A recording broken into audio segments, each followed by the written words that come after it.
And welcome to In-Game Chat for Saturday, August 13th, 2022. It is Season 16, Episode 27.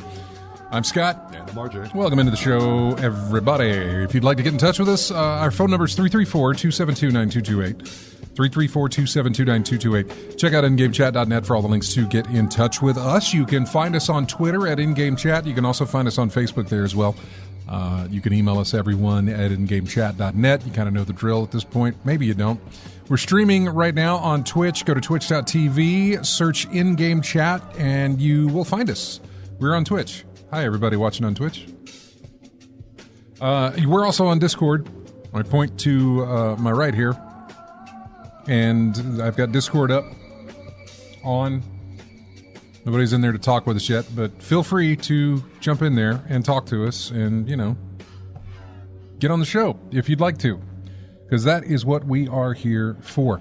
Twitch, find us there. We got the chat room up as well. Already got some folks in there. Lethal Migraine, Bama Brian, Drunk Degenerates, AC Wraith, and Retrode in there as well. Yes, got to do the clapping thingy, the thing with the whatever.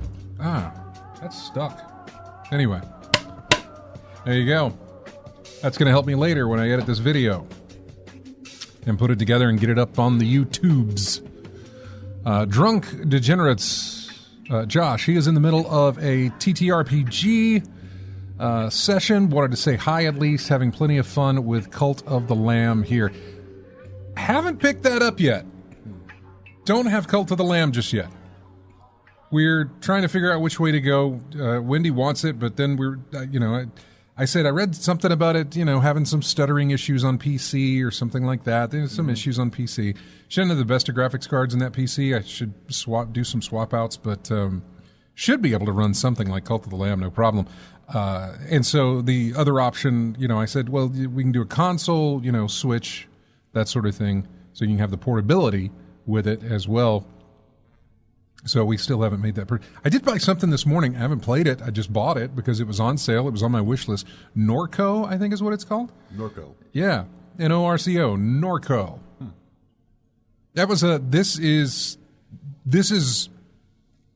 checkout line purchase.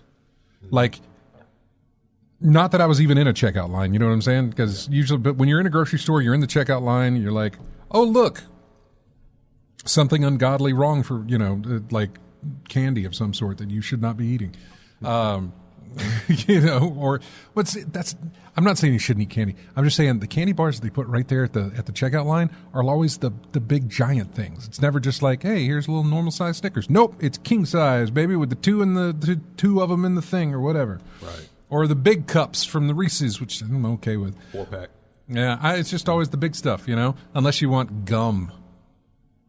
I don't mind gum, but that's usually not an impulse purchase. That's usually I go in there for gum. It's the reason, What about bubble gum? No, same thing. Really? Yeah. Pack of Bubblicious. I have not had cola? bubble gum in forever. When I used to go to E3 and PAX. Yeah. I had a hard whistle come out of my mouth there for a second. PAX. It's back in my day when I went to PAX. Son of Paul Harvey for a minute. Yep. When I used to go to PAX and E3, I'd chew gum all the time. I'd take the Dentine Ice, whatever, the little cubes. Yeah. That thing, I'd always have a box of that in my bag and chew on it all day. Yeah. All day. I have no idea why I did that, but I would do it. And then I stopped. I don't know when or why or what started that way, but that's what happened. So, Yeah. Bubblicious original or Hubba Bubba. But see, I never did the bubblegum stuff. Yeah. Yeah. Bubblegum lost its flavor real quick, so does the ice stuff. I basically just wanted something to chew, and I guess... They pretty much all do. I think the fastest that ever dissipated was Fruit Stripe. Oh, God. That lasts like a good 8 minutes. Hey, I know. The Olive Garden of bubblegum. Yeah.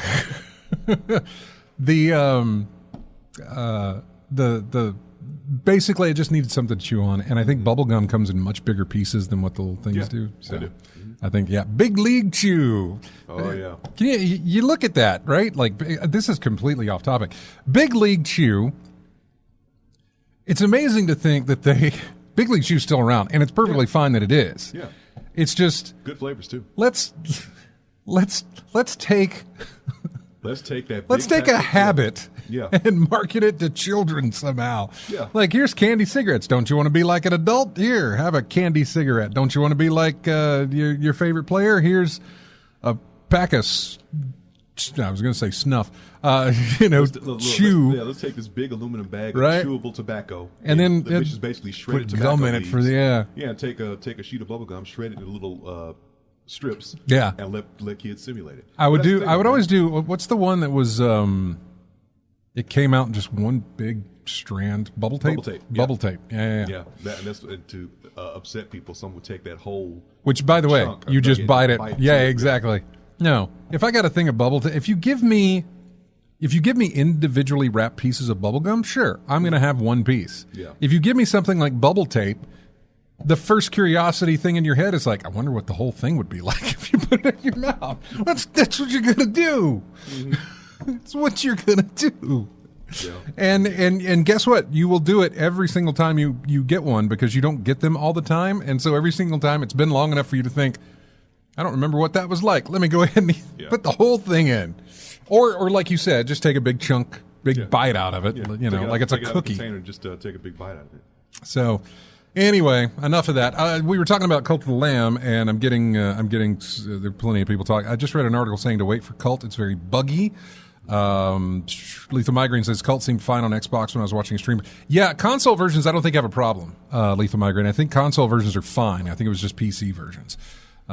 So I don't know about that, but I think the console versions are absolutely okay to be playing Cult of the Lamb, and it is a game that I would like to get into and play. It's also a game that doesn't seem to have any sort of multiplayer aspect to it. Doesn't seem like it has any sort of urgency of you better do this now while everybody else is doing it type of thing. You know what I'm saying? Mm-hmm. It's not there. So that's one of the ways I look at stuff is that, what is the immediacy of this thing? Is it something that you should play now while other people are also playing it? Because then it's going to be better for you because other people are playing it, and that somehow feeds into an overall thing where you guys where there's some kind of capability where you can team up with other people or well, there's no co-op. There's nothing like that I know of. Point being, there's no immediacy on this thing. It is new, and I think it's actually probably very good. I've seen nothing but fantastic reviews.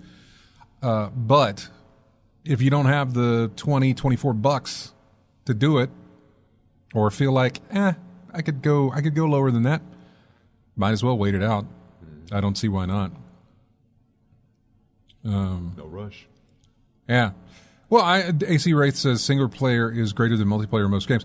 I mean, I agree that it is, but that's the point. Is that I'm trying to think of where that comes into play, and I can't remember. There's been a couple of games that have released that you kind of want to be in on, not necessarily at the ground floor, but you kind of want to strike while the iron's hot type of thing, just because everybody's contributing to the...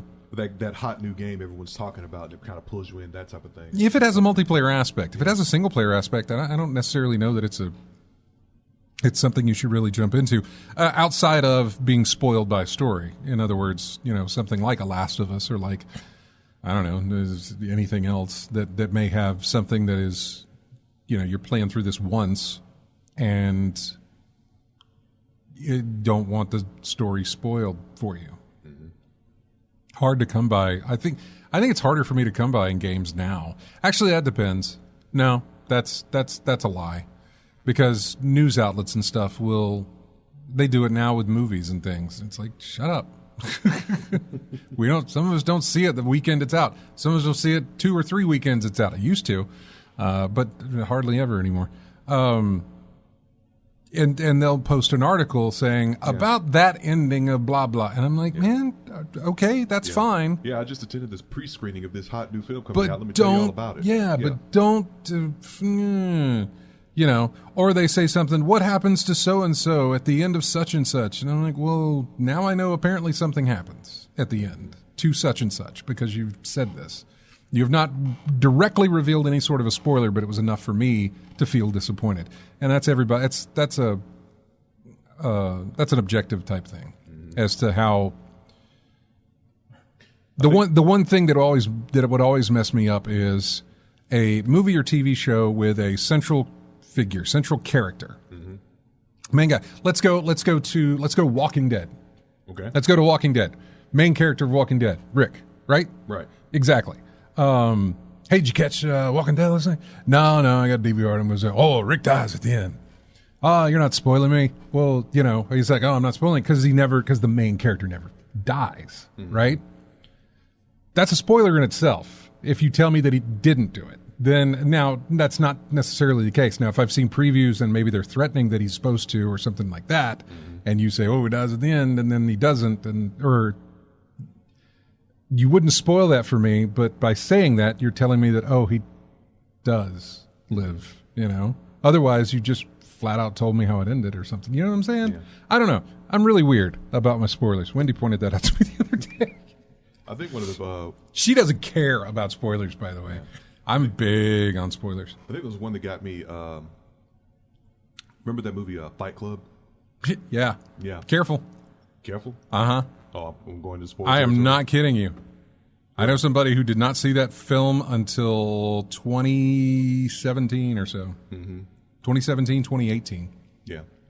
And did not know anything about that film. Yeah. Was completely... that was amazing. So there's probably still people who don't know anything about that film. Yeah. Well, I'll try to... tone it down a bit. I know, right? It's a movie that's been out forever. Or because the movie's been out forever, I can say, forget it. If you don't know it by now, that's your loss. I'm okay with that, I guess. But yeah, that's fine. So I'm gonna go ahead and say it then. Okay. It said, "Hey, you ever seen the movie Fight Club? It's this great movie about schizophrenia." Oh, okay. And right then and there, the thing that's been held in limbo all the way through that film has just been basically spoiled for you right then and there. Could be. In that case. I have the other thing that I have was, and this is all just spoiler stuff we're talking about here. But what was I thinking about? A lot of the Disney shows like Mandalorian and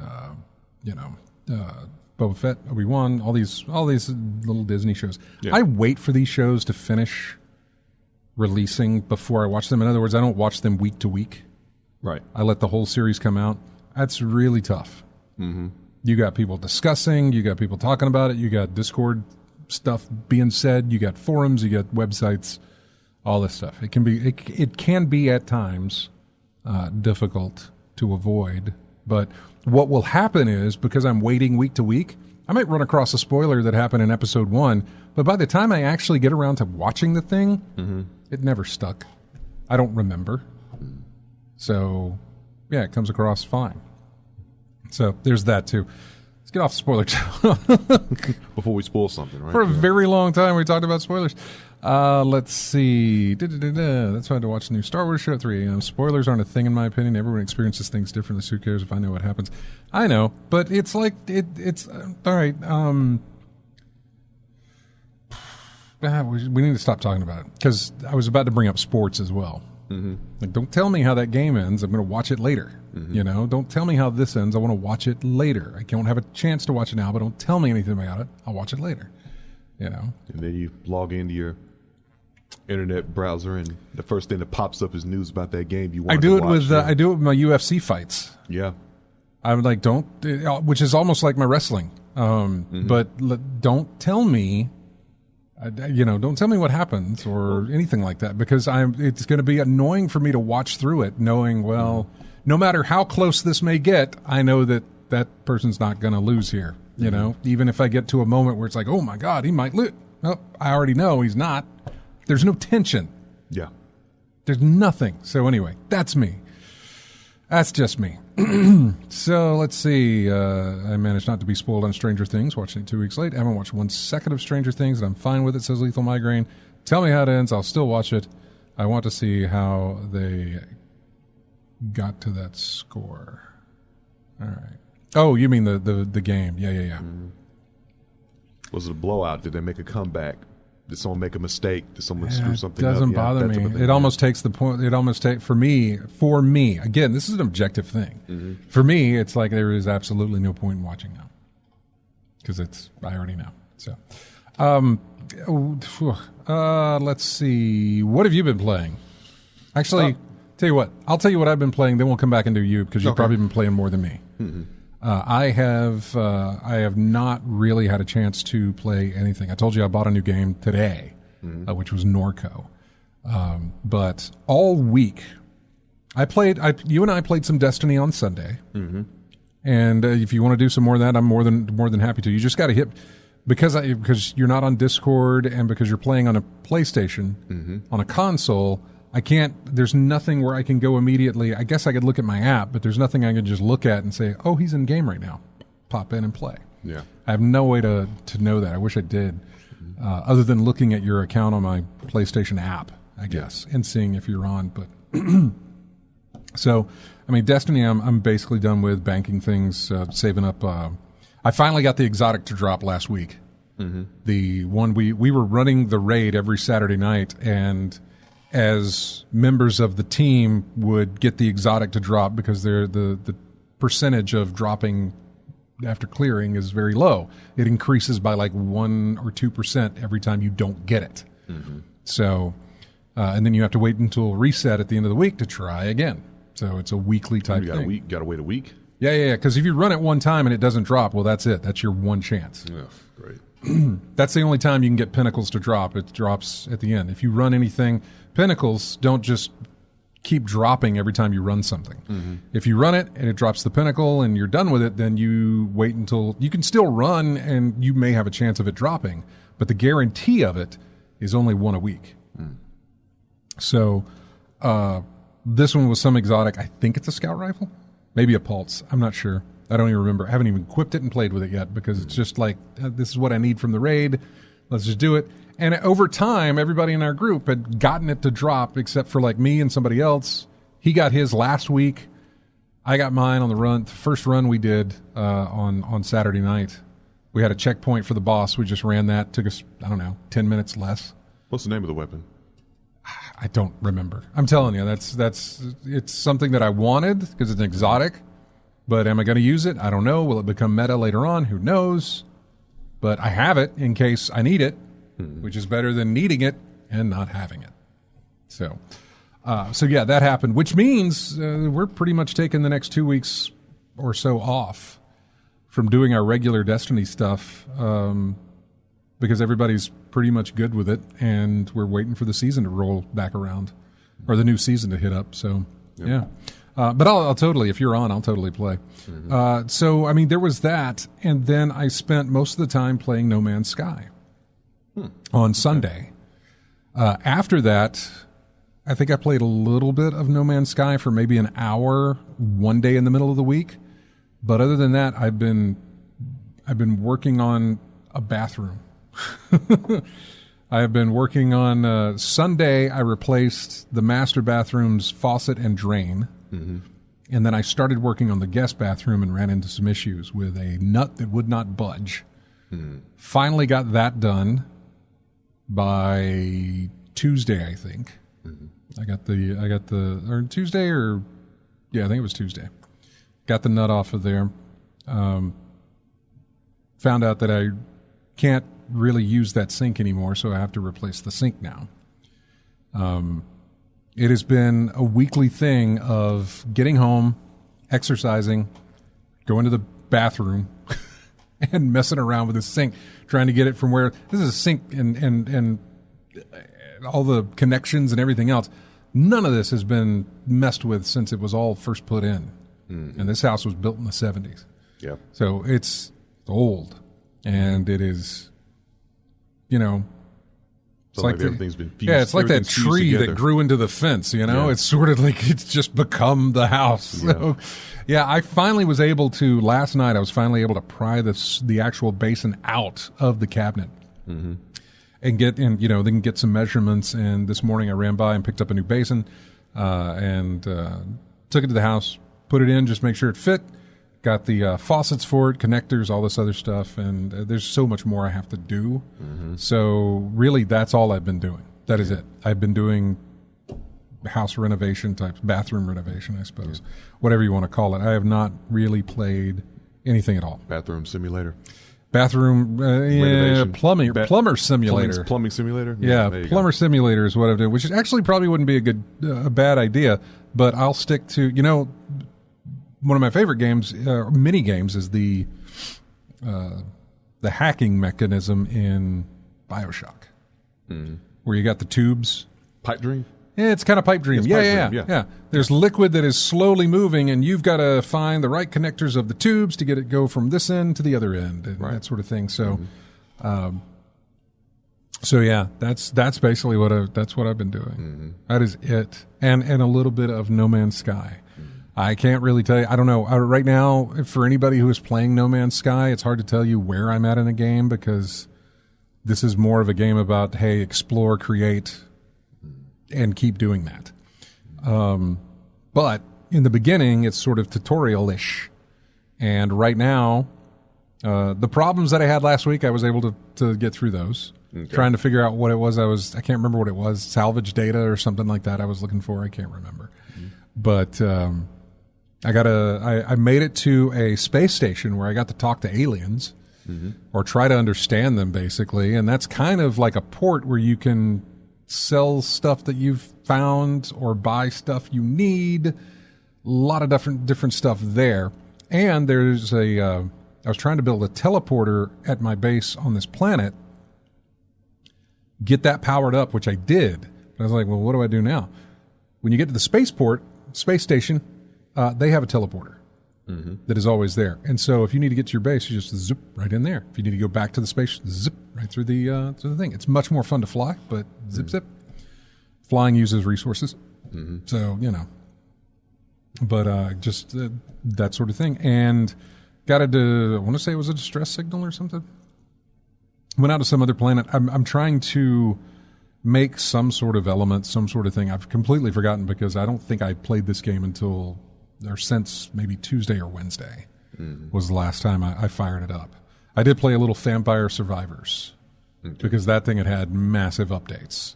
So I played some of that as well. So that is it. That is all I played. That is all that I have played. And we are here at the bottom of the hour to take our break.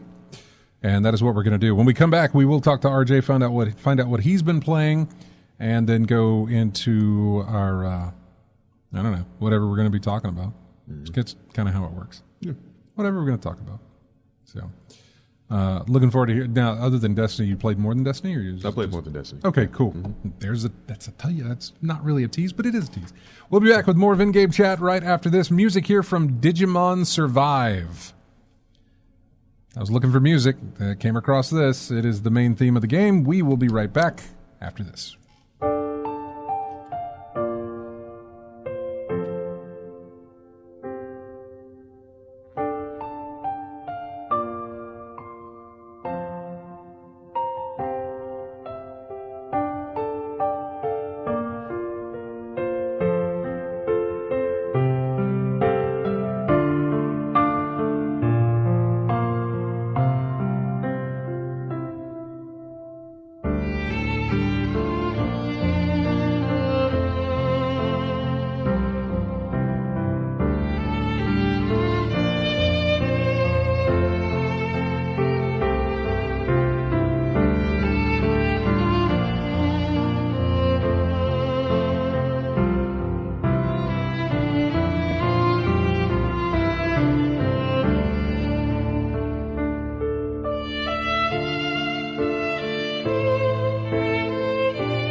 welcome back to In-Game Chat. Music here from a game called Bear and Breakfast. The track is called The Thicket. That's a newly released title. You basically you're a bear and you run a bed and breakfast for other animals, I think. Anyway. By the way, speaking of stuff like that, I suppose, the free game on Epic Game Store this week is Cook Serve Delicious 3. So look into that if you're looking for some free games. Every Thursday, a new game hits the Epic Game Store that is free for you. And it lasts an entire week until the following Thursday, and then a new game comes in. So get it while you can. RJ, what have you played? We talked about Destiny. You played some of that. Yeah, of course. Did a little cleanup in the files in that game. Played that. Played a little bit of Street Fighter V after EVO. You know, I said I was going to get back into playing again, seeing how knock a little bit of the rust off anyway. And had some announcements out of EVO, didn't we? Yeah. Yeah, we did. So we'll talk about those when we get to it. But yeah, go ahead. But I played a little bit of that, knock a bit of the rust off, and then I started playing one fighting game. Played something else, so I started playing Virtua Fighter 5 again. I'm still pretty fresh on that, so I didn't forget too much on there. But still, every time I go in there, I still want to go in there and play the training mode, get all the moves, get my moveset down, remember all the moves that I can do with my character, playing with Jeffrey, and start going from there. Then after that, I got back into Elden Ring. Elden Ring had some changes made with this recent patch they put in there, mostly affecting the PvP mode that everyone got a little, some folks got a little upset about, but me not so much because PvP is not really my thing. But they made some patches to two of the most popular aspects in there, one weapon and one skill art. They took Rivers of Blood, which is a weapon that really speeds up and puts blood loss on your opponent. Yeah. And people were basically abusing that in PvP play. And then they did a debuff on a skill called Bloodhound Step, which is a dash that turns you invisible briefly and invincible. So you could use that to really sneak around folks and do some be real hard to hit but get real defensive. I think the debuff there is they made it less effective the more you used it. So you couldn't spam it all day. You had to be pretty judicious with it if you wanted to be most effective. Makes sense. So yeah, so that happened with that. A few little things here and there that was picked up, and that's pretty much what I've done this week. Get back in the swing of things with fighting games and get back to some file maintenance on others while I was playing Destiny all that time. All right. Mm-hmm. Well, like I said, anytime you're on Destiny and you want, you just let me know. Send me a message, something. Okay. Tell me. I'll team up with you. We'll run through stuff, and I can get you through some real.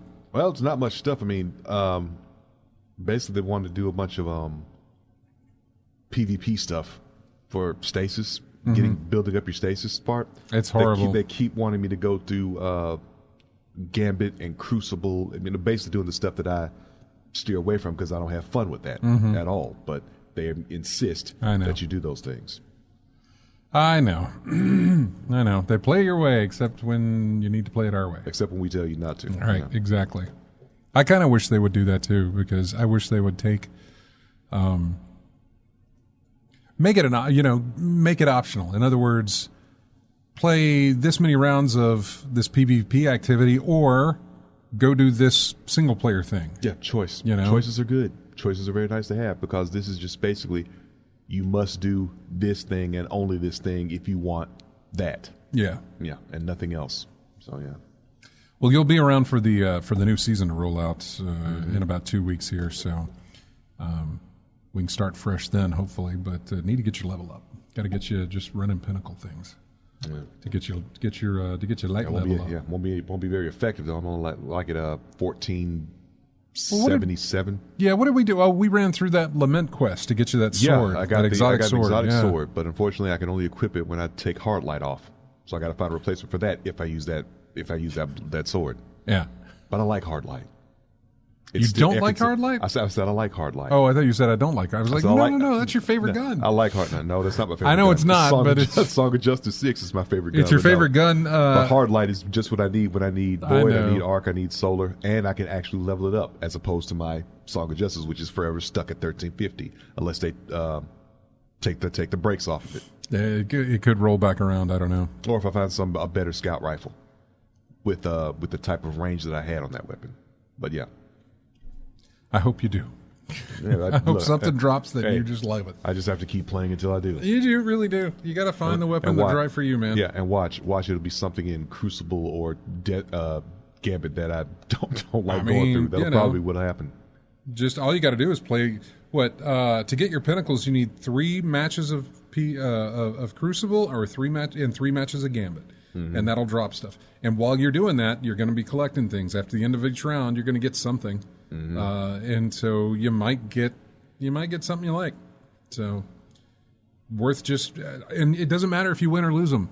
It doesn't. Yeah. All you got to do is play 3 of them on each. So boom, you're done. Yeah. And a lot of times it doesn't even have to be for Gambit. It does, but for the Crucible PvP part, it doesn't have to be Control. It can be whatever the rotating thing is, like Mayhem, which is that you can knock 3 of those out in very fast time. Yeah, and it's all supers all day, so just go and have go nuts and have fun. Let's see. So, a lot of stuff that we had. I don't know. Do I want to start there? So, if you start at the top of the list that I have here, that's going to be the most recent. If you go to the bottom, that's what happened last week, and I guess we could talk about last week since that was Evo. We got new characters from Street Fighter 6. Are these new, or are these just returning characters? Because I'm not familiar. One is brand new. Kimberly is brand new, but Jury has been around since 4. Okay. Yeah. She's pretty much a fan favorite, but yeah. But Kimberly is brand new. Jury is returning. A returning character, yeah. I don't know, man. I don't know. Well, any thoughts on those characters? Well, I'm glad to see the Jury has her original Ultra or Super move back. That was better than the one that they gave her in 5. 5 was just a backflip with a big projectile. That was nothing special. But the one in 4 that she had was a very, it showed her personality, basically how evil and sadistic she is. And they brought that back for 6, and I like that. It fits her character. It's very good. Kimberly is kind of some new take on the characters Guy and Maki. Basically the characters who were in Bushinryu. And I'm trying to remember the guy's name in 5 that they had. Their teacher, the main teacher of the style of Bushinryu, he was in there. I can't remember his name off the top of my head, but there's a new variation of a character with Bushinryu in there. Named Kimberly. Ninja, basically. All right. A ninja with a flashy ninja, basically. That's all she is. That's what she is. But we've seen the picture of all the characters going to be on that roster. A whole bunch of new folks on there, some old, some new, redesign and things like that. So seeing these two in action, they look pretty good. Not my cup of tea. I'm going to see the rest of the roster, see if there's someone I can stick with and pick. But they look pretty good so far. Yep. And then they teased Tekken 8? Or the next Tekken? The next Tekken, they just said, get ready. It was a picture of a retrospective of what it looked like when Kazuya threw Heihachi off the cliff, and then they just, bam, new image. And they had said, get ready. So that's all we got. So, that's it. Yeah, I know. It was a tease. So as it would be, but that is what we got. Tekken 8 or our new Tekken tag, we don't know. So just have to wait and see. It looks like we're getting a new Fatal Fury game after about 20 years. Is that fighting or brawler? Fatal Fury? No, fighting game. That's a fighting game? Okay. What Streets of Rage? Garou, Mark of the Wolves. I think they're going to make another Garou. Yeah, Streets of Rage 4 is a brawler. That's the me against the world type. Yeah. Okay, that's what I thought. Fatal Fury is. SNK's fighter. Yep. So 20 years. Yeah. Since we've had a Fatal Fury game, from what I'm reading here. I really haven't paid attention because I never played Fatal Fury. I knew about it, but I never messed around with it. So, brand new Fatal Fury. That's the thing they do now. Something from 20 years ago, trying to get get exposure to the new generation of gamers and whatnot. Or they're just running out of ideas. Just bring up. Classic stuff. I don't know. I think more than likely. Well, then again, I don't know when development began on something like that, or how long it's been in development to know when that sort of started. But I mean, the success of Streets of Rage 4, I would imagine, did a lot for this. Hey, let's go back to our old well here that we haven't gone to in a while. It's not the first time that a retro game has been remade or redone or something like that. It's had massive success. Well, heck, the reason why Streets of Rage 4 got as much pull as it did was because of the Streets of Rage remake that was made by Bomber Games a while back. Because people were clamoring for Streets of Rage, and Sega was spinning their wheels and not doing anything with it, which is typical of them. They have plenty of titles they could do something with, but they won't. They're either scared to pull the trigger or something like that. Reading Console Wars show me what Sega basically does. I know, right? That's what they do. That's their MO. But great book, by the way. We highly recommend Console Wars book. But yeah, people were clamoring for it, and people just took it upon themselves to say, okay, Sega's not doing it, so we may as well get these resources that are available and make our own. Yeah. And when they did, Sega saw how much people loved it, and then they try to put some stuff out and say put a cease and desist order, which made more people want to get Bomber Games' version instead of what Sega was pushing out there. So go figure. If people want it, they're going to find a way to get it. So you may as well do something with your property. What would be another retro fighter type brawler maybe that you would like to see them revive? Sega? Any of them. Well, Any of them. I've always been clamoring for Eternal Champions. I've always clamored for them to remake that in some kind of way. When was the last one that we had? What was the last Eternal Champions we had? The last one was Eternal Champions CD, Challenge from the Dark Side, that one. And I think it was on the Wii in the Nintendo shop a while back. I think that's the last time it made an appearance. But I haven't seen anything other than that. I mean, I've seen some images of remade stuff with it, but I don't think it ever went anywhere. I didn't hear anything about it. Yeah. But Eternal Champions is definitely something that I would love to see Sega get back to. Primal Rage. Yeah, I remember that one. Primal Rage, yeah. Clay Fighter. Clay Fighter, yeah. I would take Clay Fighter. That's exactly what I would take. You would take Clay Fighter? Oh, I would love a Clay Fighter. Mm-hmm. I would love Clay. I remember Clay Fighter, and then I was on the SNES, and then I think they did Clay Fighter 64, Super Clay Fighter or something. Yeah. I would love a Clay Fighter. Who's your character in there? I don't remember them. The Snowman, I think. Bad Mr. Frosty. Is that who it was? I don't know. Bad Mr. Frosty. I can only remember the cover art. Helga, the Viking woman. There was an Elvis impersonator named Blue Suede Goo. Some Gumby ripoff, or a Blob or something like that. I'm not going off of memory. I'm not. It was really. I mean, I really enjoyed just the look of that. Just the look was really good. The other one, I'll tell you the other one, and it's not okay. It is old. Time does a weird thing. The older you get, it doesn't feel like things were that long ago, but they actually were longer than you think. I want another, and they tried to do it, and they didn't do it well. But I miss. Was it Def Jam? What was the fighter? Fight for New York.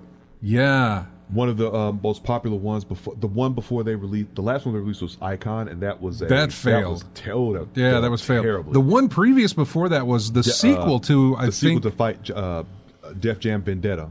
First one was Vendetta, which was good and all right. And Fight for New York was really good. Fight for New York was more popular than that. I mean, there were tournaments for that. People had tournaments. God, it was good. The most hype I saw in a tournament lately was the one for Fight for New York. Yeah, that was a really good one. No, it was great. Which made Icon's failure all the more painful because didn't somebody buy was it Snoop? Did somebody buy Def Jam? No. I think Snoop bought Murder. Bought, Death Row Records. Death Row. He bought Death Row. Yeah. So, but the problem with Fight for New York, basically a remake for that is the licensing and all the music and everything. It would be a total, complete mess. It would be a mess. Too many. There are too many songs in there that's switching back and forth, and too many actual licensed artists that was like, nope, don't want you in that. Can't put you in that. I love that. Yeah. I think it was me and Dave or me and Ben would sit there and play that, and it was just, man, it was great. It was really, really good. Yeah, it was. Still is. Yeah. Still good. Yeah, we still have a good time with it. Speaking of Fight Club made a fighter once. Didn't do too well. I thought it would because I'm like, oh, you're Fight Club. All right. It didn't do very well. Yeah. Either it was in development and never got released, or it did release and was just, dead on arrival. Didn't do anything. Shame. What is it? Bama Bryant says Bonker, Ichabod, Clay, Tiny Helga, That's Dr. Ichabod Hoppy Clay, Kangaroo, Lady Liberty, Octohead, Lockjaw, Pooch. Mm-hmm. So. I remember Ichabod Clay, yeah. I remember that name. Yeah. Yeah, man. Niche title or sleeper hit, whatever it was. I remember Clay Fighter. Yeah, It was good times, man. Try to think some other things, good games that not particularly in the fighting genre that would make a good, that would be good remade. Well, while you're thinking about that, there was, and I don't have it. Yeah, I do. No, I don't. Oh, here it is. No, it's not there. Get our hopes up, why don't you? Well, some dude went and found new codes for Super Punch-Out. Yeah. A game that's, I don't know, it's old. This is old. Mm-hmm. They found a 2-player code so that somebody can control the other fighter. Like, you'll be Little Mac doing your thing, but then if you do the code and everything, they can plug a controller in and play as whoever it is you're against. Yeah. With all the little super moves and everything else. I thought it was fantastic. 20, I don't know how many years, almost 30 years. Yeah. This code just laid dormant and somebody was able to find it. Mm-hmm. I thought that was pretty interesting. So how does that happen? They just forget the code they put in there to test out, and then they just leave it in there? It depends, because obviously nowadays a game gets released and then the developer has so many avenues to tease or hint or just interact with the player base. Mm-hmm. Whereas back then you had a magazine that came out, once a month, and that game, by the time the publishing came, it's like, nope, we're done. We're moving on, And so would the team, just waiting for it to happen. And of course, just things. Information wasn't as immediate as it is now. So yeah, it would have been nice for them to, say, oh, by the way, we put these codes in here. There is, or at least tell us there's still these codes that exist. Go out and find them. Mm-hmm. Even if you're not going to tell us, here's the code, here's what it does, blah blah blah. Just tell us. Not everything has been found for this game. Mm-hmm. Go have fun and search. Again, for spoiler's sake. To bring it right back around to the spoiler stuff. I see Chris is in the Discord. Hey, Chris. What's going on? Look at that. Listen to that. Listen to that. That sounds so good. Yeah, I don't think the phones were working. Oh, you know what? That's right. We did have a problem with our phones. I remember now. Yeah, that happened on Friday, about halfway through the day. About 11 a.m., the phones decided to stop working on us or something. I don't know what the deal is, but yeah, so I totally forgot about that. But hey, you're on Discord now. It sounds great. What's going on? What have you been playing? Oh, not much. Just working more on Xenoblade 3. And my buddy Tim at the game store, Retro Game Planet, found a cool free little zombie game, Don't Bite Me, Bro. So I got into that a little bit. Been playing and working on my little base on it. Mm-hmm. Hey, by the way, if you were just talking about little retro game stuff like that, I was reading last night. If you're a Netflix subscriber, you have access to the Netflix games. And I don't know if you know this, but I mean, I know a lot of people are Netflix subscribers. So you need to open up the next. And I was like, how do you find these games? I don't know. They're only for your mobile devices. Never mind. I know, right? But there's a lot of little bitty fun games in there, like, Breakout Clone. There's a Breakout Clone in there, which would be nice to play while and they're free, so I don't mind it. But you open up the Netflix app on your phone or your tablet, scroll down, and you'll see a list of games. When you click on those games, it'll open up the App Store, and you can just download them for free. There is no in-app purchases. You get the entire thing for absolutely free, and there you go. You can have it on your iPad, iPhone, or any your Android stuff too. I don't know what they do, but those as well. Your tablet or your phone. There's a ton of games available to you. A lot. There is the. Oh gosh, what is it called? It's the one where if you blink, time passes as you blink. Before Your Eyes is what it's called, Okay. which was a game I was really interested in, but it's apparently on the iPad. Into the Breach, which is another really cool game on PC, but it's actually on the iPad as well. Or I say iPad, it's on Netflix Games. So anyway, that just made me think of it, Chris. Sorry about that. Didn't mean to hijack your call there. But yeah, you were talking earlier in the beginning of the show about chewing gum when you were going to the different shows and stuff. And I remember one of the old sayings my buddy, RJ's buddy Mason, told me years ago. Whenever I started chewing more than one piece of gum at a time, and he said, "Only be like a normal person, just chew one piece at a time." And I told him, "I'm not normal." No, whatever, however you want to enjoy it. You bought the pack, Yeah, have at it. that's fine. Totally. I wouldn't. Wouldn't give you for Look, your own gum. Go ahead. Look, It's we gum. talked about taking a chunk of bubble tape and biting the thing in half. Of course. So why not? Have at it, man. Why not? When you're an adult, you can do what you want. Within reason. Exactly. I mean, this is eons ago when we were kids, like 7, 8 years old or something. But I just remember, like, so what? I'm not normal though. How many hours have you put into Xenoblade? Now, Let me look real quick. or are you playing it right now? That's the beauty of Discord. I know, right? Yes. You can just do whatever you want. I'm playing it on the little handheld device, portable. Mm-hmm. He's checking now to see. Over or under 150. I would say he is probably close to 100. Okay. I don't think he's hit 100, Okay. but I could be complete. 82 hours and 23 minutes. There we go. Good job. There we go. You're working on that Whatever it milestone. means, I'm in chapter 6, but I don't know how many chapters are in the game, so I'm guessing about a little over halfway. Oh wow! Okay. 82 hours. 82 hours is halfway. Which makes sense for a game like Xenoblade, I would think. Yeah. A Japanese RPG? JRPG or action RPG? I think it's action or action than anything else. Action RPG or JRPG, Chris? Chris, what do you think? It's action Japanese role-playing game, but Action. yeah. So there's no there's no waiting your turn to attack or something like that, or It's got a little timing system where the characters have to do special moves, and they have your arts have little cooldown periods. Right. Okay. Yeah. Yeah. But it's action. Okay. Yeah. See, that was the thing I couldn't do with JRPGs. It's like wait your turn to attack, and then the opponent has like 3 turns before you for some reason. Mm-hmm. Yeah, things like that. It just irritated me. When I hit a button to fire my weapon, I want the weapon to fire. I not know. Like, wait my turn, so I couldn't get into that. Gave it a shot, but I couldn't. But it wasn't for me. That's what bugged me when I was. Is it has an auto battle mode where it'll take control of your main character you're controlling, which your other characters are controlled by the computer, but you can just go up there and attack an enemy that's right on the same level, or if you want to just power level and put it on auto battle and just sit back and just watch them do their stuff. Mm-hmm. Wow. Okay.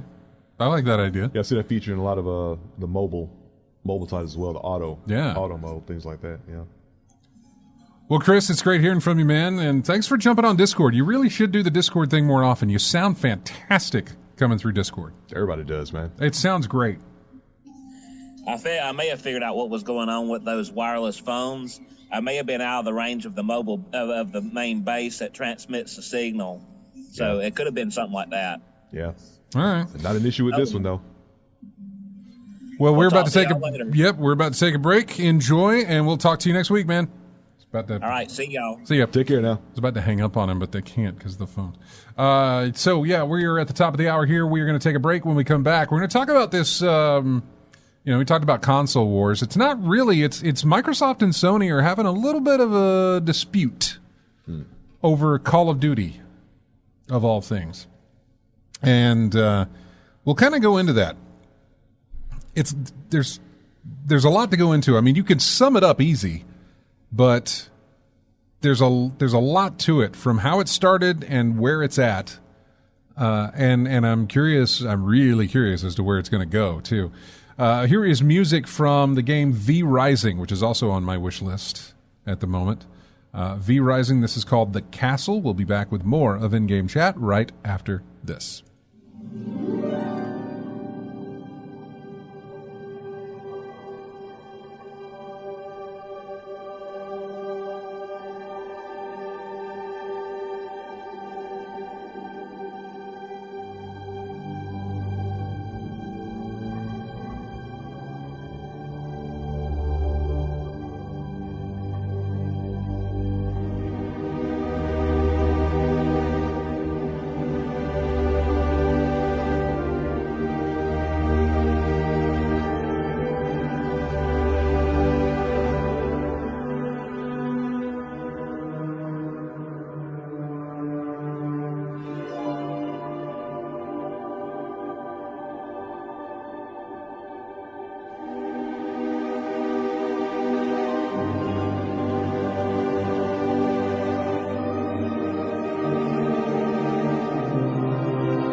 And welcome back to In-Game Chat. This is music from a game called Hard West. Hard West. There's a sequel out right now called Hard West 2. And I couldn't find music from that one, so I had to go back to Hard West, the first one, and get music from that. This one's called Born Under Trouble. Hard West. I know you got a spot for westerns, like Deadwood is still your favorite. Very much. There's a game on Steam. It's free to play. It's like an epilogue or I don't know what it is. Prologue maybe. Mm-hmm. I'm not sure what it's supposed to be. It's called Deadwater Saloon. And everything that I see about it is like, they like Deadwood. Because like the main character of the saloon owner is just, okay, you took Swearingen and you made him into a game thing. I love the idea. Yep. I was reading reviews and they're very mixed. Mm-hmm. So I'm not sure, but it also seems like it's free. I'm not sure exactly what the situation is on that. Yeah. So. Free and still get mixed reviews. Yeah, how about that? Yeah, you just reminded me of another title to add to the hope to get remade list, but we can talk about that later. Yeah. We've got a whole segment. I really wanted to get to this Microsoft Sony thing because, look, we haven't had. Yeah, sure. The whole competition when Microsoft said, "Here's our Xbox One that's $500," and Sony says, here's our PlayStation 4 that's $400. Yeah. Mm-hmm. Here's our Xbox One where you can't borrow and trade games between other people and blah, blah, blah. And Sony's like, but we can do this. That was nice little sparring. That was nice little fun. This is a little bit different. Mm-hmm.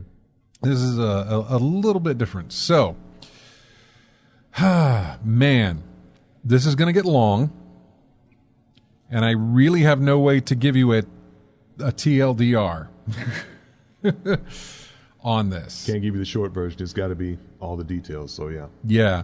Sony claimed that Call of Duty is unrivaled and unique in a sense that Microsoft's ownership of such a game is going to hurt Sony's, I guess, prospects with it or something, Mm-hmm. Like, Microsoft. So, Sony said that from a development publication perspective, they believe that all games compete for engagement of the player.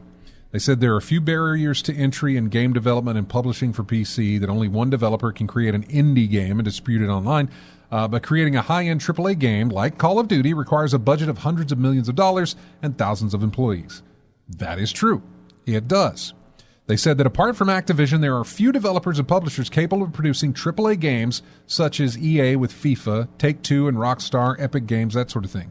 These games tend to be long-running franchises with big budgets, multi-year development cycles, and very supportive followers.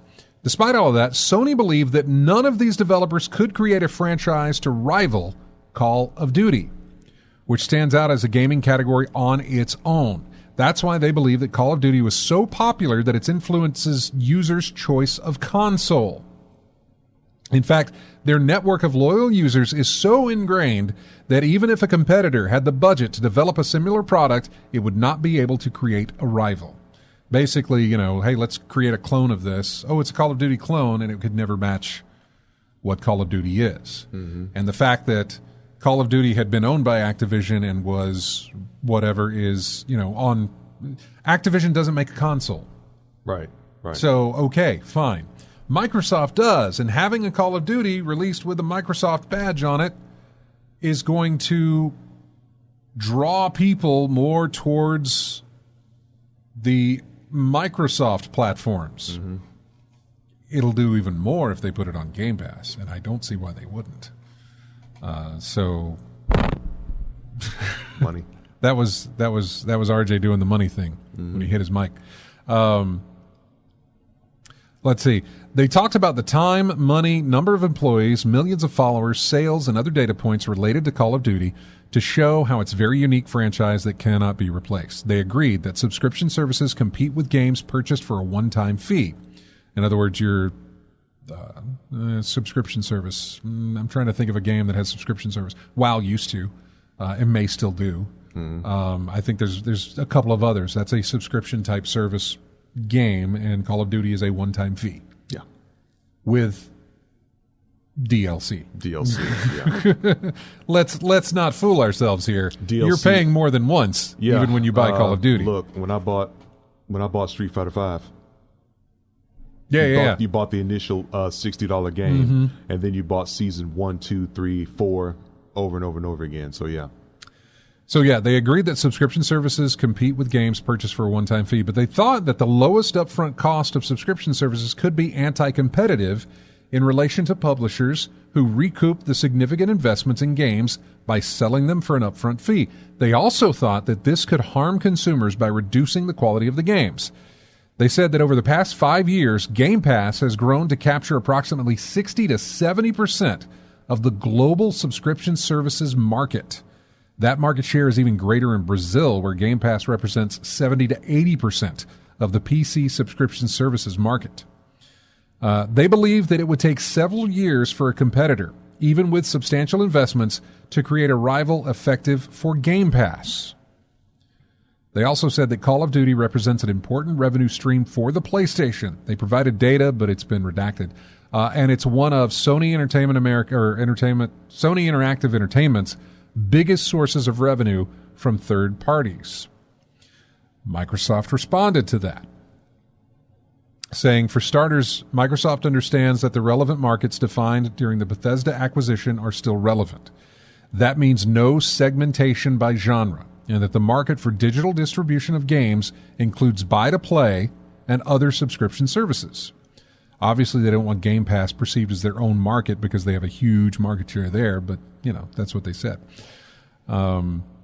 They said that Microsoft will face competition from a number of game developers and publishers. In addition, all of their games have close competitors. In fact, the third parties named several rival third-party publishers who own popular gaming franchises, like the EA and like Ubisoft and like Take-Two, that sort of thing. In fact, MS highlights arguments from Ubisoft, Riot, Amazon, or Google that confirm some of their arguments. Post-transaction, there will be multiples of developers and publishers and players using multiple devices to play.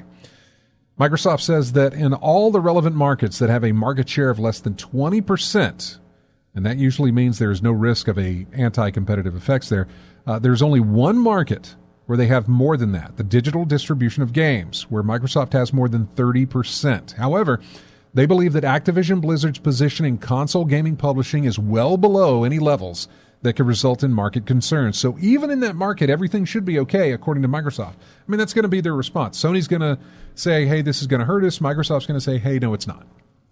Simple as that. Mm-hmm. That's basically what that's basically what was happening. Then it got a little different, and this is going to be the long part. Microsoft says, and I'm going to quote this, not surprisingly, Sony was the only third party to convey public opinion materially different from Microsoft and Activision Blizzard and the third parties regarding the competitive analysis of the transaction.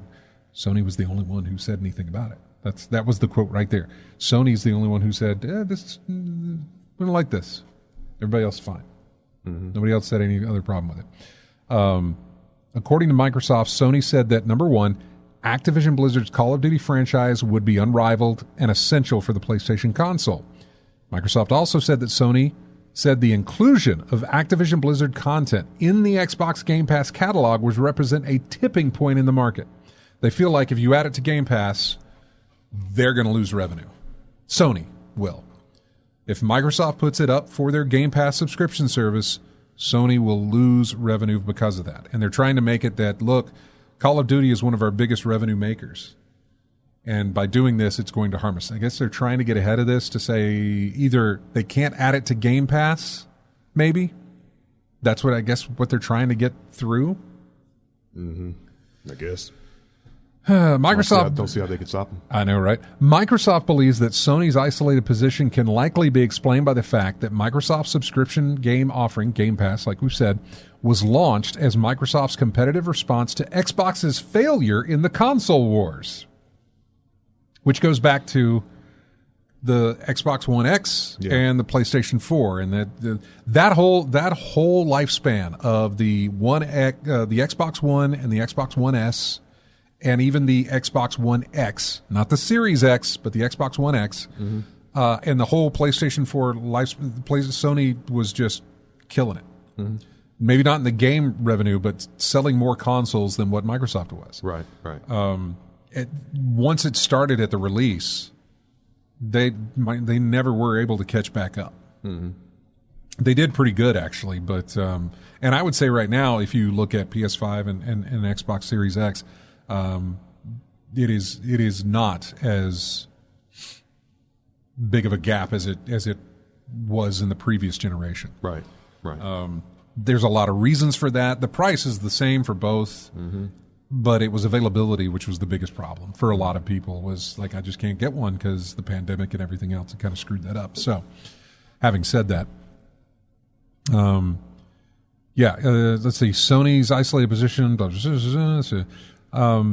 response to Xbox failure in the console wars, and the need to offer players additional value compared to the buy-to-play traditional model.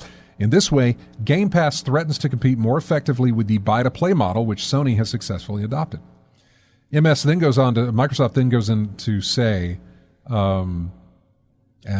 here's another quote. In short, Sony is not resigned to having to compete with Microsoft's subscription service. Sony's public outcry on subscription games and the company's response are clear. Sony doesn't want attractive subscription services to threaten its dominance in the market for digital distribution of console games. In other words, Sony rails against the introduction of new monetization models capable of challenging its business model. Of course it would. Now, in the subject of Call of Duty being its own category of games, Microsoft says that Sony's argument seems to assume that the publishing and development market should be segmented based on the genre and type, but that Call of Duty would be a genre and market of its own. It's not. No, it's not. Microsoft believes that Sony does not present any element to substantiate the claim that Call of Duty would be a separate market from all the other categories of games. They say this: Sony is limited to commenting on Call of Duty's brand strength and loyalty and engagement. However, claiming that Call of Duty has a loyal following is a premise from which the conclusion that the game is a category of a game itself doesn't follow. The PlayStation itself has a foundation established by players loyal to the brand. This finding, however, does not lead to the conclusion that the PlayStation or any branded product with loyal consumers is a separate market from all the other consoles. Exploiting from such a finding, the extreme conclusion that Call of Duty is a genre category or a game category in itself is simply unjustifiable under any quantitative or qualitative analysis. I'm very proud of myself that I'm not stumbling as much on this, going over this. A lot of that. Sony also suggested that Call of Duty is essential for game publishers. Microsoft's response to that, they threw out a bunch of data, consumer spending on PlayStation or the percent of Sony digital sales worldwide. They got all of that stuff. Microsoft believes that Call of Duty is just one game among a wide range of best-selling games, many of which are not even available on Xbox due to exclusivity strategies adopted by Microsoft's competitors. When they bought Bethesda, Deathloop has to wait an entire year before we can have it on Microsoft. Yeah. Because of the exclusivity that was signed. So it's only been on PC and PlayStation. It has not yet even arrived on Xbox, I don't think. Yeah. So let's see. There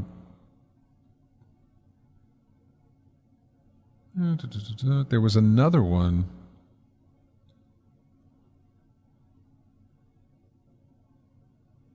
Let's see.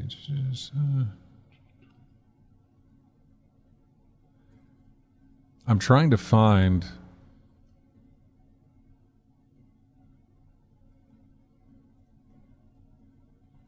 See, this thing is there's a lot of stuff here, and I'm trying to find the part where Microsoft accuses Sony of basically saying, "Look, we'll put our game on our system here or on our subscription service with PlayStation Plus Essential stuff. Yeah. We'll put your game over here, but if we do that, you can't put your game on GamePass." Yeah. Yeah, like that's what Microsoft seems to be accusing them of.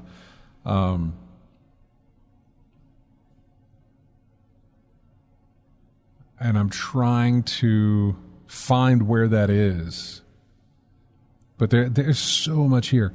They quoted an interview from Jim Ryan where he revealed that the company's, which Jim Ryan is the Sony CEO, he revealed that the company's strategy of not including new titles on PlayStation Plus on game launch day, which according to Microsoft clearly exposes resistance to a business model that threatens the device-centric strategy adopted by Sony. It's like, if you're not going to do that, then it's not going to draw people into your service. We put our games on Game Pass day and date. That's one of the biggest draws, is when our first-party titles are available to play if you have a Game Pass subscription. But if you are talking about this is going to hurt our subscription service, or we're trying to build our subscription service and it's so hard to do with what Microsoft is doing, but yet you still won't put these launch titles on your PlayStation Plus thing, whichever tier you want to put it on. I don't know. But in other words, copy us directly and then we'll compare our services. Yeah. But you're not copying us directly on this. You're not doing everything that we're doing on this. So we can't compare what you're doing to what we're doing. We can't compare your subscriber service to our subscriber service because you don't offer. Doesn't matter the titles that are on offer. It's just a matter of what is there as far as day and date on things. So let's see. Microsoft says there is a strong upstream competition, rival game distribution channels, console stores, subscription services, including exclusive content that's not available to Microsoft consumers. They also point out that the use of exclusive arrangements has been at the heart of Sony's strategy to strengthen its presence in the gaming industry. Microsoft says that in addition to owning exclusive first-party content, Sony has also entered into agreements with third-party publishers to secure other forms of exclusivity with respects to certain games, such as marketing exclusivity or exclusivity rights with respect to downloadable content. Seeing how Sony is a leader in the distribution of digital games, Microsoft sees Sony's concern about the eventual exclusivity of Call of Duty as incoherent, and that it only reveals their fear regarding an innovative business model that offers high-quality content at low cost to players, threatening a leadership that was forged from a device-centric strategy and focused on exclusivity throughout the years. Microsoft says that their ability to continue expanding Game Pass has been hampered by Sony's desire to inhibit such growth. That's where they're calling them out, saying hey, your little exclusivity deals to not be on our thing. Kind of Sony's claiming that you're going to hurt us by putting Call of Duty on Game Pass. And Microsoft says, well, you're going to hurt us by getting exclusivity deals that doesn't allow games to go on Game Pass. They're arguing almost of the same thing. What else is old? So, yeah, that was, there's some more to it than that. I'm not going through everything because it is a lot of stuff. And I think all of that, because especially anytime I was quoting Microsoft or even Sony, it felt like it was boardroom speak, or even PR speak, if you want to go through that, where it's just a bunch of legal talk. Yeah. Don't say the wrong thing here. Don't say this. Don't, if you're gonna list this, talk about genre, blah blah blah, and all this stuff. It can get a little. You can drown a little bit in the words. So, but it's interesting. Sony supposedly pays for blocking rights to keep content off of Game Pass. Hey, we're going to buy this from you, but we'll give you a little bit extra if you sign this exclusivity deal with us, so that it doesn't go on Game Pass. Somebody in this thread asked, is that something we knew about before that Sony does that? And somebody said, yeah, Resident Evil Village has a deal of the sort in place. I didn't know that. So, we talked about, this goes way back to Xbox Live Arcade. We had, and I don't remember the developers' names or the company, but it's the ones who did N+. Okay. The little ninja game, little stick figure ninja game. They were releasing on, I think it was N++ or in something else. They were releasing on Xbox Live Arcade, and we asked them about their how it was working with Microsoft. They did not go into it, but they weren't. First off, they weren't willing to talk about it because they didn't have a good opinion of it. They weren't really. They didn't want to go into that. As it stood, yeah, they didn't like it. They didn't like getting into bed with Microsoft. The money was good, but they didn't like the fact that they had to kind of give up their ability to get more people involved by doing it. But the problem with that, the problem with that is that you get a money hat from Microsoft to do that. And as an independent developer, that's tempting offer. Yeah, look, it's nice to have your own. I get that, but their money, their rules. Yeah. If you want it, you got to play by our rules. And as an indie dev, and by an indie dev, it was 2 people who worked on that game. They look at, well, here's the total amount that Microsoft is going to give us for this. Here is how much our game cost and what we could make by releasing out here. You can risk it and see if we even come close to this. But usually, whatever the money hat was just such a number that was like, okay, fine, we'll take the money and run, and that's what they did. It's but they weren't happy about it. They didn't like some of the hoops they had to jump through. But that's going years and years and years back. I'm sure things have changed. I assume things have changed. I don't know. I haven't talked to anyone about it, but we talked to Compulsive Games, who did Contrast. Okay. Had a 2-part interview with them where we talked about because they got put on PlayStation Plus. They were actually a replacement for one of the first games that got on the PlayStation Plus platform, where you got it for free. They were one of the first ones, and they talked about it and basically said the same thing. Yeah, we were offered this much money, and when we look at what is this going to get us, number one, it's going to get us massive exposure for being on the PlayStation Plus platform. Even more so back then because it was one of the first. So it's one of those things where you're going to have a ton of people playing your game. It's a launch title for this new system and this new program that this system is launching with PlayStation Plus. People, it's enticing that, you get 2 free games every month for this $15 price. Wow. And here are your games. And a lot of people had already signed up for it, but they had to do a replacement at the last minute for Drive Club or something like that. I can't remember what it was. Yeah. And Contrast got in there, and they got money for it, and they're like, yeah, for us, it worked out to be, this is what we wanted. And we could take that money and work with it and do something better and then get further out there if we needed to. So, not for nothing, I don't know what they did after Contrast. I'm not sure. They did have something in the works after Contrast, because I saw concept art, at least, if not some sort of work in progress for whatever they were making. But that goes back a long time ago. So, yeah. Anyway, there you go. That's the whole Microsoft versus Sony situation thing going on. I don't know where you stand. It feels like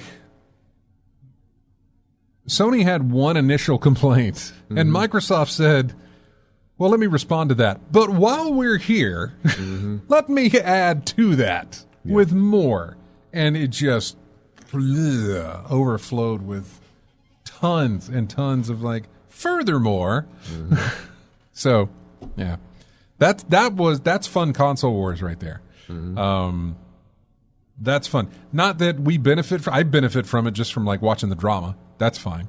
But I'm fine with console wars. I wrote the piece about it. I guess it was this past weekend where I talked about the fact that I don't really care about them anymore. But anytime 2 companies compete, the consumer wins. For the most part, that's the case. As long as there is competition out there, the consumer's going to win. You need the competition so that you gotta have the competition. So. Anyway, we got to take a break. When we come back, we're going to hit up a bunch of other news. We're going to talk about that THQ showcase that happened yesterday. And if you know me at all and watched any of that, you know exactly what I'm going to be talking about. We'll go over all of that, but one thing very specifically we're going to be touching on. Also, we will talk more about, I think RJ had some games in mind for doing some retro remaster type things or retro re-releases sort of thing. And I'll talk to you about next week's music. Maybe we can get some Lego talk in there too, because I did do some Lego stuff. But that's all coming up after the break. Music here is requested. We got a request.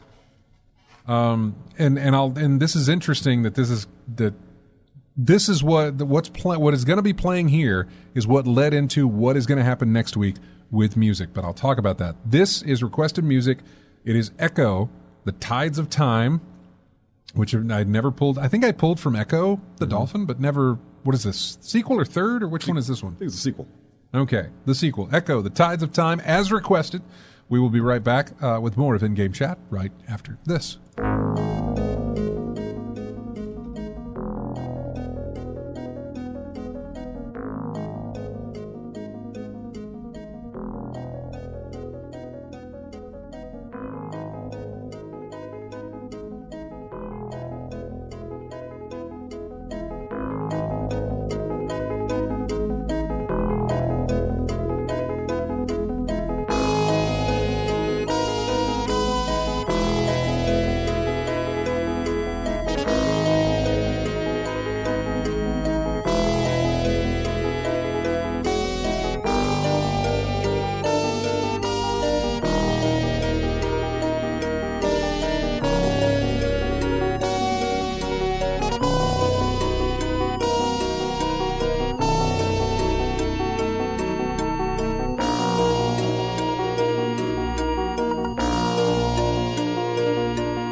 Welcome back to In-Game Chat. Music here from Farthest Frontier, the main theme to that.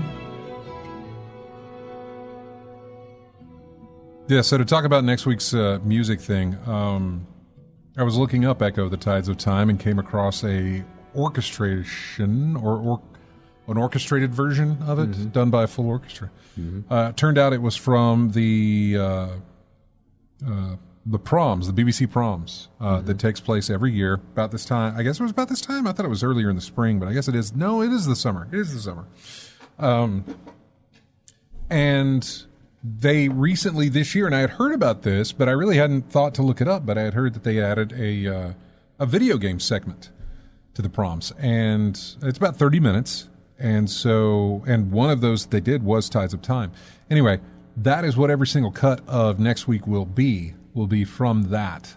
I downloaded the entire 30-minute thing, and I got to go through and section out, what they are and that sort of thing and get them in there. But that's what next week's music will be. So orchestrations of some video game music there. So anyway, welcome back. THQ did a showcase yesterday. I didn't know anything about it so what happened was I got an email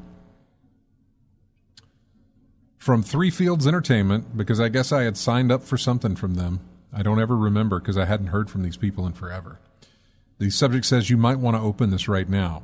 It says, we promised to tell you first. We promised you that we would always tell the Dangerous Driving Club our news first, so we are giving you the heads up that you might just want to watch this tonight. And it had a link to the showcase for THQ Nordic. And so that was, I don't know what time that was. But anyway, that was earlier in the day, and I thought, and then something got leaked on Amazon. I guess the store page for it on Amazon got leaked. And Wario sent out a thing on his little Twitter, which I follow for game sales, but about other things too. And so he put that out there. No, okay. The thing started. I think it started at 1:30 or 2 o'clock was when the THQ thing happened, and there was a lot. There was a lot there, and we're going to go through all of it, and we'll cover that as well. Alone in the Dark got announced, a reimagining of Alone in the Dark. Let's see. It's being written and directed by a guy who wrote Soma at Frictional Games, which is the same company that did, oh man, what is it called? Oh gosh. It's very atmospheric horror. And it starts with an A. It's not I don't think it's called The Abyss. God, I'm completely stumped now. I remember Matt playing it. What the hell was the name of that game? From Frictional Games? Yeah, Frictional Games. Mm-hmm. What is it? Are you looking it up right now? I'm looking at Frictional Games. Yeah? Amnesia. Amnesia, that's what it was. God, I don't know why I could not think of that. But yeah, Amnesia is what I was thinking. I had amnesia. I couldn't remember the title. Yeah. Amnesia is what they made, and so yeah, they're working on, or at least somebody wrote and is directing the new Alone in the Dark. We got Destroy All Humans 2 Reprobed. That didn't look at all fun. A game called Space for Sale. That looked interesting. Basically, the Mirage Game Studios is calling Space for Sale a hands-on management sim. It's one that sees players roaming exotic, procedurally generated planets in an attempt to find the perfect spot to satisfy their demanding alien clients' every real estate need. There is no release date. It is coming out on PC. It felt a little bit like way more streamlined No Man's Sky. Yeah, the description of it made me think of No Man's Sky immediately. The title alone had me thought about that. Let's see, a remake of the game called Gothic. There's that one. They released a new trailer for that. Jagged Alliance 3. New trailer for that. A game called Tempest Rising. It is Slipgate Ironworks stab at capturing the magic of the classic real-time strategy games of the 90s, like Command & Conquer, and it has a very Command & Conquer feel to it, by the way. So, let's see, what else? Outcast 2, A New Beginning. I don't remember Outcast. I should probably go look that up and see, because I feel like I could remember that. A game called Way of the Hunter that I'll never play. It's an open world hunt animals. That's it. Big Safari Hunter? Yeah, I guess so. Yeah. A game of gorgeous open world vistas and shooting wild, majestic animals in the head. Way of the Hunter may well be very good for people who like those things. If that's you, you don't have to wait long. It's coming out August 16th. I played one at E3, I think, one time, and hilarity ensued for the way that you could shoot and then follow the trajectory of either the arrow or the gun or whatever it was you were. I don't know. It wasn't supposed to be funny, but it was hilarious because there were bugs and things. It was bad. So not exactly Sniper Elite. I mean, it's going way back. This was way back. AEW Fight Forever was shown off. I'm not wrestling title. I need to see more. They didn't show very much, but I would like to see more, and I'd like to see what other kind of features are in it. Not just, hey, it's wrestling. I want to see, is it career mode or manager mode or anything? I'm curious as to Creator whatever. wrestler, things like that. Yeah, I'd like to know everything they have. SpongeBob SquarePants, The Cosmic Shake. That was shown off as well. Stuntfest World Tour, Knights of Honor 2, The Valiant, and then they showed off Cosmic Shake. I don't really know anything to tell you about it. It's a SpongeBob game. So, and Recreation is what it's. Yeah, Recreation is what it is called. Three Fields Studios, Three Fields Entertainment They're the ones who did. They were the ones who had a bunch of people from the old Burnout games go off and make their own studio. They did Dangerous Golf, which I know sounds weird, but it was fun. They also did Dangerous Driving, and then Dangerous. No, there was a game in between that. There was Dangerous Golf, and then there was another car game. And then they had Dangerous Driving. And I'm trying to remember what the other car game was called. But I can't remember. Carmageddon? No, that's something else I'm thinking about. No, and it's really bugging Danger me. Zone. Danger Zone, that's what it was. I knew it had danger in the title because that's what they were going for, whatever that was, but had danger in the title. So Dangerous Golf, Lethal VR, Danger Zone 2, Dangerous Driving, and then upcoming, like you said, Recreation. Yeah. Danger Zone and Danger Zone 2. And then basically, Dangerous Golf was something very small that they did, and it brought in people to buy it, and that money went to do Danger Zone. Mm-hmm. The money for that went into Danger Zone 2. The money for that went into Dangerous Driving, and the money for that was supposed to go into Dangerous Driving 2. We'd been waiting to hear. Three Fields had just gone completely silent after Dangerous Driving released and kind of didn't do too well. They had taken a money hat from EA, or not EA, but Epic Games. And the only place you could play it on PC was the Epic Games Store. Had quite a little gap, though. I mean, Dangerous Golf was 2016, and then the Lethal VR was the same year. Danger Zone 2017, 1 year later, Danger Zone 2, 1 year later, Dangerous Driving. Right. And then Recreation is not coming out till 2023. Well, so I think they were I think they they were working on Dangerous Driving 2, and it's likely what this was supposed to be. But then THQ Nordic came in and gave them a bunch of money, I guess, and some material, whatever to do, and said, "Hey, we want you to do what you want to do." And so they're coming up with Recreation. I can't tell you much about it. I can tell you that I need to see more. I mean, it's Three Fields Entertainment. I know what they've done before. I know who the people are that are working on it. They like driving games and wrecking cars, which is exactly what I enjoy out of my racing games: driving and wrecking cars. Not your car, other people's cars. Of course, yeah. The trailer that they have shows off the creation part. The fact that you can build, it's like if Trackmania and Burnout had a baby. Because tracks go all kinds of in the air, in the sky, high-rise tracks and things like that. They're just windy and loopy and just strange, as far as stunt tracks and everything else. It seems like you can build in real time, which is also strange. But I need to see more, because for all the creation they showed off, they showed us very little of the wreck part. And I want to see more of the wreck part. I'm not saying that I'm not there. I am. I'm going to be there. But I really hope there's more to it than that. And I know there is, but I need to see more. Yeah. It's supposed to be coming to PlayStation 5, Xbox, and PC next year. It'll have player-created content, sort of open world type of thing, but we don't know exactly how all that's going to work. So, anyway. And that was the THQ Nordic showcase that they did. So, Hogwarts Legacy got delayed into next year. That Marvel game, that Marvel XCOM game, Marvel Midnight Suns? Midnight Suns, yeah. That got delayed. We don't know. They said it's delayed, and we cannot give you a date on when it is going. So I'm not sure what happened. It'll be out when it's out, yeah. Do not know what happened on that one. Yeah. So, yeah. Yeah. There's some other stuff I wanted to get into on this, but we don't have a lot of time right now, so I'm not going to worry about it. I know you wanted to go back and talk about some of your games you wanted to get remastered, retroed, something like that. Things like that. Yeah. Yeah, like a couple of titles that I thought about. I was thinking about Burger Time back in 1982, but I saw the remade things from...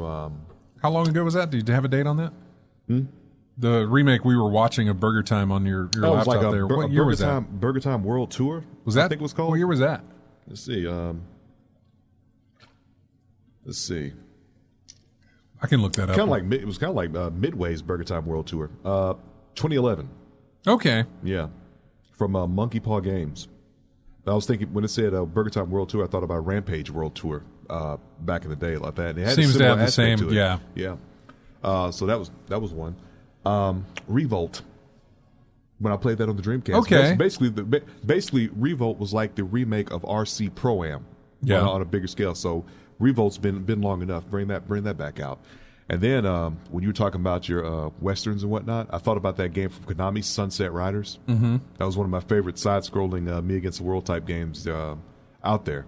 And I would like to see a remake of that one as well. Yeah, let's see. 3D update Burger Time World Tour. It was delisted from Xbox Live Arcade. Mm. Not a lot of good scores I see on the thing. Yeah.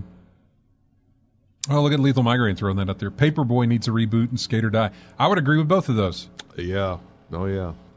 I would agree with Skate or Die. Man, Skate or Die should. Mm-hmm. Do you ever play 720? That was a sequel to it, wasn't it? Was it? Was it? I didn't know it was a sequel to Skate or Die. What, I mean, I'm asking, was it? I don't know. I don't know. I just remember that was one of your skateboarding games back then. Yeah, there were very few skateboarding games. There was 720. There was Skate or Die. California Games, that was in there, and what? TC Surf Country, TNC Surf, TH something Surf Country, whatever. TNC something, yeah. TNC Surf Country thing, whatever that was, with the gorilla that surfed. Yeah. The only real skateboarding game I played really, God, I played so Tony much Hawk, was Frisbee stuff. Top Skater. But the only aspect of Top Skater that what year was that? It was one of those Sega titles that was from I want to say early. Yeah, these are all NES. 2000s? Yeah, these are all NES games. Yeah. The Paperboy, Skater Die. Well, I mean, This is arcade. It was an arcade. game. Yeah, exactly. 97, Sega 97. Okay. The only aspect of the game was how are you going to implement that system, because you had that. It was basically a big skateboard. You kicked the board forward. Oh, that's or right. back, Yeah. And you had to swing it back and forth to get spins on your tricks. That's or right. Whatever. Yeah, there was only the only thing holding it back was the unique control scheme. Yeah. To keep it from coming to a console or anything like that, really, unless you emulate it, really. But yeah, I remember those skating games like that. And Paperboy, always to me was throwing that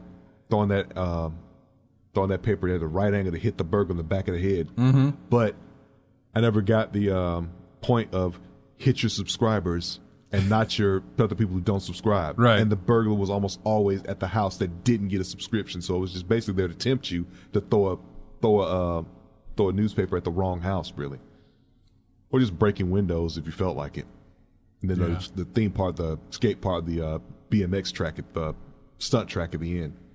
God, see, now I want to break out my NES Mini that I put all those games on. I just want to go through and be like, that would be good. They should redo that one. That would be good, but it'll take me all day. There's so many games. Yeah. So many of them. Mm-hmm.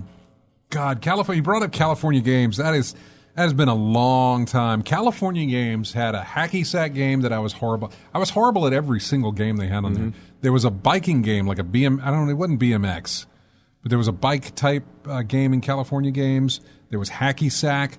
There was frisbee. I sucked at every single one of them. If they could do California games like EA did SSX, yeah, that would be pretty good, actually. Yeah, that would be good. God, SSX needs to come back too. Yeah, that's not even as old as what we're talking about, but SSX really needs to. Yeah, I mean, so good. SSX was a really, really good game for me. Just do Tricky again, man. Tricky was great. Fantastic. They won't. Yeah, we got a few more minutes here. See another one from Ben Bryant, Wizards and Warriors. That I don't remember. Was that a PC? Let's see. I don't know. I'm shrugging my shoulders here. I have no idea. It doesn't ring a bell to me, Wizards and Warriors. It's a game series. Action platform, 87. I bet if I saw the box art, I'd be like, oh, yeah, that's what it is. It's like Conan with a flaming claymore. Wizards and Warriors? Wizards and Warriors. Wizards and from Acclaim. Warriors. Remember that Acclaim? This says American Comic. Oh, no, there's video game. Mm-hmm. Oh, okay, I see what you're saying. Yeah, no, that box, that does not ring a bell to me. Although, looking at it, I really like the layout. Ooh. Yeah, okay, remake that. It's on Steam. Is this the same game that's on? I'm looking at it on Steam. Is this the same one that was on? Looks like it might have. Oh, God, yeah, it does look like it might have been. That's some old stuff, man. Mm-hmm. It's got very positive. All reviews are 87% of the 190 user reviews for this are very positive for this game. So It is $15. Little man. Put that, yeah. Anyway, modern day Excitebike. Good job, yeah. Oh no, you want to anger folks on that one. No, man. It's almost right. Excitebike's almost up there with Uno in terms of ticking folks off. They did a great job moving that over to the electronic part of things with the Xbox Live Arcade. Mm-hmm. Hey, we got to run, everybody. Thank you so much. Have a fantastic week. Don't forget to hit us up on Discord or YouTube. Subscribe to us there. Download the shows off of iTunes. Subscribe to us on all of the places that you can. We just really appreciate you guys hanging out with us and joining us. Thanks, Chris, for jumping into the Discord. And everybody have a fantastic week.